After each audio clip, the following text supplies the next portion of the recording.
Deuxième partie de Sortez-moi là, toujours avec mon invité d'honneur, Marie-Adélaïde Dumont, propriétaire de la Maison Doucet. On parlera évidemment de l'événement Faites lire dans quelques instants. Et puis le maire de la semaine, Jean-Louis Lemarié, le maire de Asnières-sur-Vègre. Et je vous propose, monsieur le maire, une balade, la balade du soir avec Pascal Mariette, qu'on a enregistrée il y a quelques jours.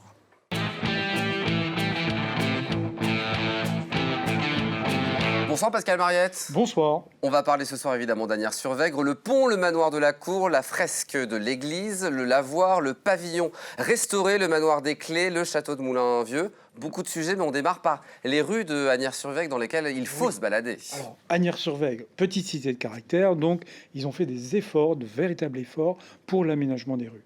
Et si on se balade, regardez, les bas de façade sont fleuris, juste tout est au pied, au sol.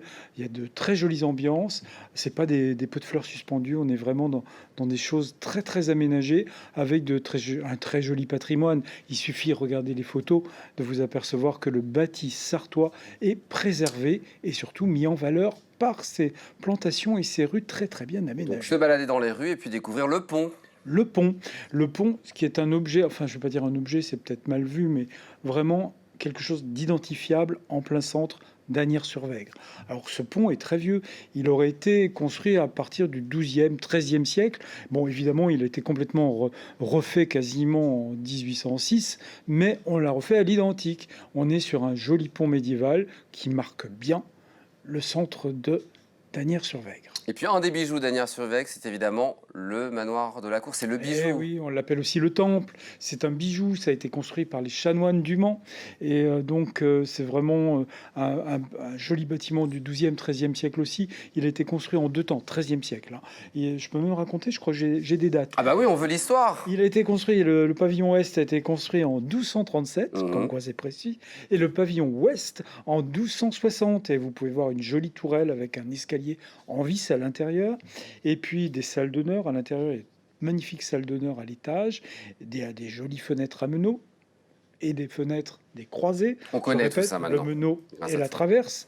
Et donc, on a aussi à l'intérieur quelques peintures murales. Et on voit sur la photo à côté de la fenêtre, la jolie fenêtre, la croisée, il reste encore des peintures murales du XIIIe siècle. Qui ont été très bien conservées. Les latrines, ouais. les toilettes, qui sont toujours en place. Les toilettes. C'est les toilettes. Très bien. À l'étage, qui tombaient à l'extérieur. Hein, vous connaissez le On principe. est d'accord que le manoir de la Cour, c'était une cour de justice. Aussi une cour de justice aussi. à l'étage. Effectivement, les moines avaient droit de justice sur ce territoire. Aujourd'hui, on peut visiter le manoir de la Cour. Alors, je vous conseille. Ouais. C'est un magnifique musée qui retrace l'histoire du manoir et puis la vie locale avec, là on voit au rez-de-chaussée la culture de la vigne et d'autres, puisque c'était aussi une grosse ferme qui rapportait énormément à l'église. Donc voilà pour ce manoir de la Cour à visiter absolument. Les fresques de l'église, qu'est-ce qu'elles ont de particulier, particulières ces fresques? C'est vraiment une église où il y a des fresques impressionnantes et importantes. Réalisées pareil, 12e, 13e siècle. Il y en a quelques-unes qui sont un petit peu plus récentes, un petit peu dessus, mais en dessous, on retrouve vraiment ces fresques.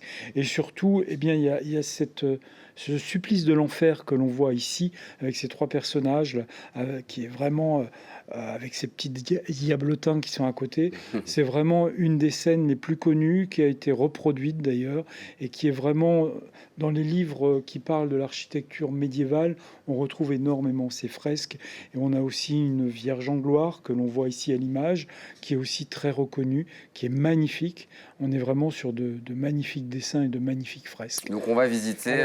Surtout, n'hésitez pas d'aller visiter parce qu'il y a des guides qui vont vous Donc on emmène un décrire. guide avec nous, c'est vrai que c'est toujours mieux de visiter quand on a un guide pour nous Il y a des expliquer. petites plaquettes avec des petits dessins qui expliquent très bien chaque dessin. Voilà la Vierge. Autre patrimoine à visiter, le lavoir. Oui, le patrimoine vernaculaire, faut pas l'oublier. Et là, c'est une fontaine et un lavoir. Il y a une fontaine, la fontaine Saint-Aldric, ça vous rappelle quelque chose si vous êtes manceau, et le lavoir.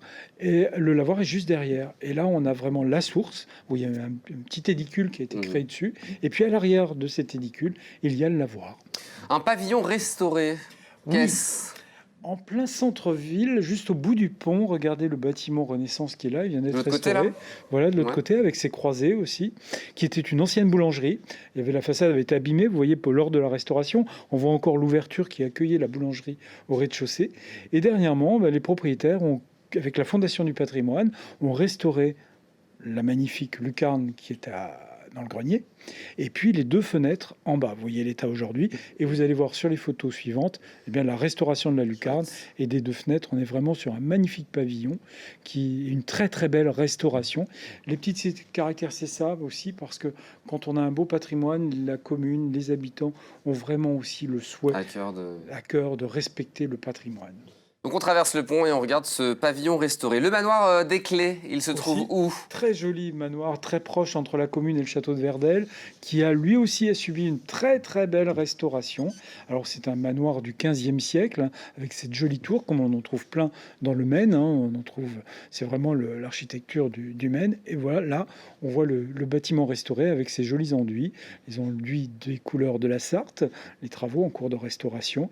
Et c'est aussi un du patrimoine qui est ouvert au public aux Journées du patrimoine, puisque c'est un bâtiment qui est inscrit au monument historique. Et on finit par un château, alors je ne le connais pas, le château de Moulin-Vieux. Alors Moulin-Vieux, c'est le gros château qui est juste à côté du bourg. Quand on arrive, si vous arrivez du Mans, oui, enfin de Meigné et puis Chantenay-Villieu, voilà, vous tombez sur les grilles du château. Ce magnifique château qui est récent, lui, il a des bases du XVIIe, puis surtout remanié au XVIIIe en créant cette jolie façade très...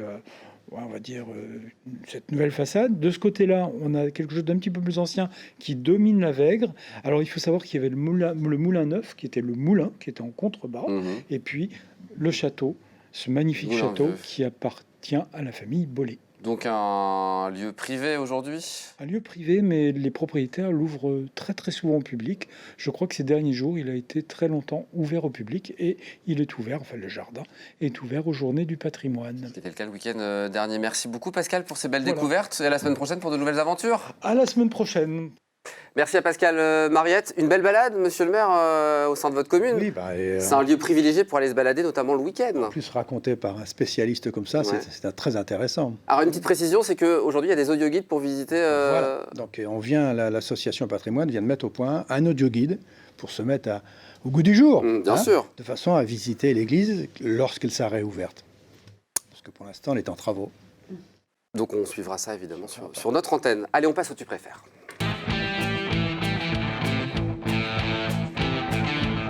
Vous allez bosser Marie-Adélaïde et monsieur le maire, vous allez répondre. Ouais, on va essayer. Rapide, très facile. Monsieur le maire, mer ou montagne? Je viens de Saint-Nazaire, donc c'est la mer, forcément. Ville ou campagne? Campagne, forcément, sinon je ne serais pas Agnières. Hiver ou printemps? Printemps, plutôt, parce que ça bourgeonne, ça vit, on sent la vie qui revient.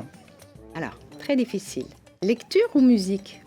Lecture plutôt. C'est bien. Plutôt lecture. Bonne réponse. Je connais une bonne adresse si vous voulez pour acheter des bouquins. Vélo ou marche à pied? Marche à pied plutôt, oui, marche à pied. Voiture ou train? Fin fond de la Sarthe, c'est comme la voiture. Hein. Après, on a le droit, je le dis souvent, on a le droit de dire voiture. Je dis joker. Oui, bien sûr. Non, mais joker. Alors, plus difficile. Rillette ou 24 heures? Rillette. C'est dit direct. Rillette. Janière ou Coteau-du-Loir? Coteau-du-Loir. Sarthe ou le Loir? La Sarthe ou le Loir. La Sarthe, parce qu'on y vit, on est à côté. Le Loir est très intéressant aussi. Il y a aussi plein de choses à découvrir le long du Loir. Très passionnant. Alors, plus difficile. La Vègre ou la Sarthe? Vous voyez, on était sûr que vous alliez dire la Sarthe. La Vègre, évidemment. Alors, Poyet-sur-Vègre ou Fontenay-sur-Vègre? Poyet, parce qu'il est sur la Vègre aussi. Fontenay est un peu plus retiré. La rivière n'est pas le cœur du village, quoi. Entre vos 2 manoirs, la cour ou les Clés? C'est le plus emblématique, c'est quand même le manoir de la cour. C'est comme le bâtiment des Chanoines, qui est là depuis 1299 à ce niveau-là, et donc qui est quand même un bâtiment monumental quand même, en plus très animé, très vivant maintenant que tout ce qui s'y passe. Il est animé à l'intérieur, ce qu'on a vu, mais aussi sur l'extérieur avec toutes les animations qui sont développées par l'équipe de manoir qui est formidable. Alors ma question d'après, je trouve qu'elle est très difficile.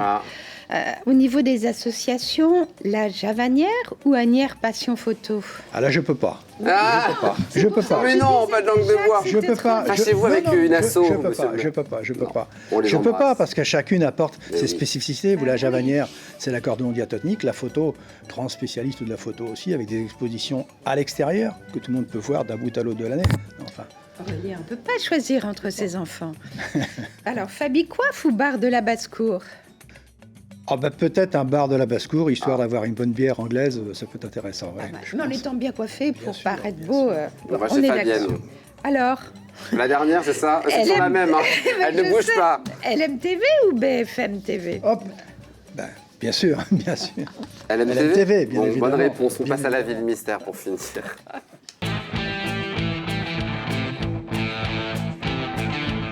Et merci à Marie-Adélaïde d'avoir joué ce rôle parfaitement de co-animatrice. Vous allez jouer à présent et on va aider nos téléspectateurs à trouver la commune dont je vais recevoir le maire la semaine prochaine. Est-ce que vous êtes prêts à aider notre téléspectateur Marie-Adélaïde? J'espère qu'on va unir nos forces. Vous pouvez. Alors, il y a des cadeaux évidemment qui sont proposés. Monsieur le maire, on offre du jus de pomme et du miel. Ou alors, à une dernière nouveauté, du miel produit sur la commune d'Asnières, en effet. Voilà. Du miel d'été proposé. Comment s'appelle le producteur? Amaury. Amaury. Amaury. Voilà. Est-ce que vous êtes prêts à jouer? On y va? C'est parti? On y va. Ma ville mystère est située à 63 km 500 de Asnières-sur-Vègre via la départementale 79. Est-ce que vous avez une idée, Marie-Adélaïde? Pas du tout. Une charade à présent. C'est, comment dire, un peu tiré par les cheveux. Allez, on y va. Mon premier se dit d'une personne élue de Dieu et reconnue par l'Église. Béni. Non. Saint. Bien. Mon deuxième signifie être lassé ou ne plus pouvoir supporter quelqu'un. Des abusés, dépités, Plus simple. agacés, tendus. Mon troisième est le participe passé du verbe devoir. Du. Du, ouais. Donc on a saint, du, pas mal. Mon quatrième désigne familièrement une personne sans énergie. Mou. Non, faut... Mon. Et on peut tirer les vers de mon cinquième. Nez. Ouais. Alors, Mon du nez. Mon du nez. Mon Dieu. Ouh là là. Bon, il vous manque- Alors, la commune est connue pour l'organisation des 24 heures de la bille. Et les habitants s'appellent, alors ça va vous aider un petit peu, les Lochnésiennes et les Lochnésiens. Ah. Une loque, c'est ça la personne Ouais, c'est qui ça, une s'alloque, loque, ouais. Donc saint. Saint-Marc-de-Locnay? Non, Saint-Marc de... Mon deuxième désigne être lassé, ne plus pouvoir supporter quelqu'un. Ouais, c'est celui-là que je sais Bon, pas. si vous avez la réponse à la maison, je suis sûr que beaucoup de téléspectateurs l'ont, parce que beaucoup de téléspectateurs jouent chaque semaine un mail, jeu au pluriel @lmtv.fr, mais peut-être que monsieur le maire ce soir vous a donné la bonne réponse. Merci beaucoup d'être venu sur le plateau. Vive Asnières-sur-Vègre. Merci. Et puis vous reviendrez quand vous voulez pour nous parler des beaux projets qui sont nombreux sur la commune. Bien sûr. Avec Marie-Adélaïde, on reste ensemble. Avec plaisir. Qu'est-ce qui va se passer après la pub? On va peut-être parler de Faites lire. Juste avant, on va causer On va patois. causer patois. Ouais, avec Ouais, Fernand Lejar, c'est dans quelques instants, juste après une page de Réclame. À tout de suite.